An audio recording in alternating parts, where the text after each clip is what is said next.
क्या हुआ जब रानी उर्वशी राजा आनंद सेन को महल की नौकरानी के साथ रासलीला करते हुए पकड़ लिया।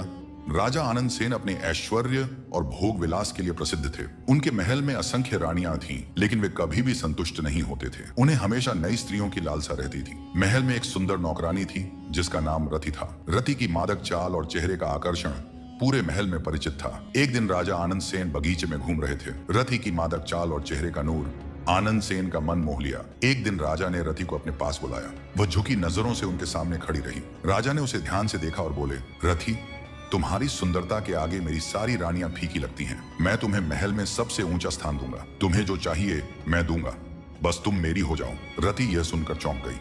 वह एक साधारण नौकरानी थी, लेकिन अपने स्वाभिमान से परिचित थी। उसने विनम्रता से कहा, महाराज, मैं आपकी दासी हूँ, लेकिन मैं केवल एक वस्तु नहीं हूँ जिसे किसी के ऐश्वर्य के कारण उसे समर्पित कर दिया जाए। राजा आनंद सेन उसकी स्पष्टवादिता से चिढ़ गए। उन्हें आदत थी कि जो भी स्त्री उनकी ओर आकर्षित होती, वह बिना संकोच उनके महल की रानी बन जाती। लेकिन रति ने ऐसा प्रस्ताव अस्वीकार करके उन्हें चुनौती दी थी। राजा ने ठान लिया कि वह किसी भी तरह उसे अपना बनाएंगे। उन्होंने रति पर कई प्रकार के प्रलोभन डाले, सोने के आभूषण, रेशमी वस्त्र, ऊंचा स्थान, लेकिन रति अपने संकल्प पर अड़िग रही। क्यों नौकरानी रति ने राजा आनंद सेन प्रेम को ठुकरा दिया? जानने के लिए चैनल को सब्सक्राइब कर लीजिए, क्योंकि आपको सिर्फ 1 सेकंड लगेगा, लेकिन मुझे बहुत